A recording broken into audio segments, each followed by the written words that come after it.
Make sure you go to AskKicking.com and check out the special edition DBN Senate candle for the Ward-Kovalev rematch.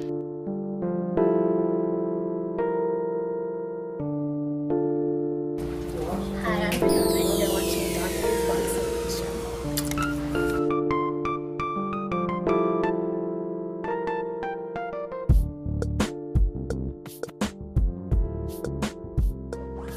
Nation. Dante's Boxing Nation, what's going on, guys? Boy, it has been a hell of a night for boxing, huh? The fights are getting better and better. We still have Terrence Crawford versus Felix Diaz. Gary Russell, he just put in one of the best performances we've seen this year, dealing with a very, very tough, durable Escandon. Credit to Escandon, man. He walked through a lot of fire. He walked through a lot of firepower. And I'm going to tell you, this was impressive. This was a very impressive win by Gary Russell because he dealt with so much adversity. You know, usually we've seen so many fights where you have an undefeated prospect who's known for getting knockouts and looking impressive. He goes in there, he tries to knock out his opponent just like he's done all his other opponents, right? All of a sudden, he has this one opponent. He's hitting this guy, and this dude is eating everything he's throwing at him, right? Next thing you know, he can't get him out of there. And by the 5th, 6th, 7th round, you start to see a little bit of discouragement on the favorite's face, right? The undefeated fighter who's used to getting the knockouts and everything. Because this guy is walking through everything that this man is throwing. So they start to get a little discouraged as their opponent continues to apply pressure. You know, this is pretty much what we've seen in the Oscar Valdez versus Marriaga fight. I was there, I covered that fight live, and I remember saying after like the 3rd or 4th round, I said to the guy that was sitting next to me, I said, if Oscar doesn't get this guy, Marriaga, out of here within the next 2 rounds, he's gonna have problems in the second half of this fight. And that's exactly what happened. That is exactly what happened. Oscar Valdez, he hit this man Marriaga with everything. He knocked him down, but Marriaga, he got up, he continued to apply pressure, he continued to throw bombs. And by the second half, Oscar Valdez did not look the same. This is why I give Gary Russell so much credit, because he had a guy that was extremely resilient, kept coming forward, walking through his shots, and that could have easily discouraged someone like Gary Russell Jr., but it didn't discourage him.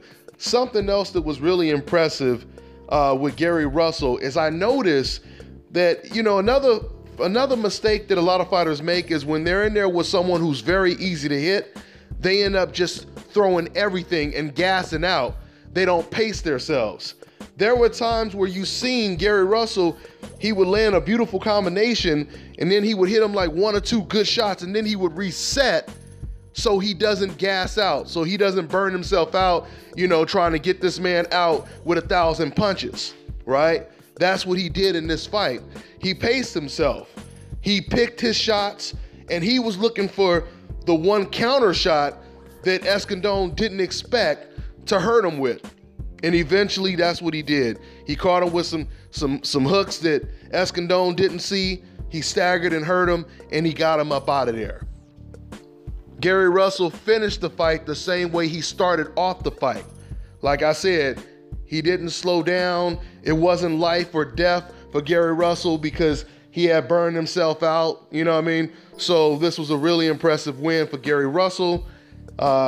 Gary Russell, he still says that he wants the Lomachenko rematch, which I think the rematch would be a little bit different. I think Gary Russell would do better. I don't know if he can beat I don't know if he can beat Lomachenko, excuse me, but I think that he would do better.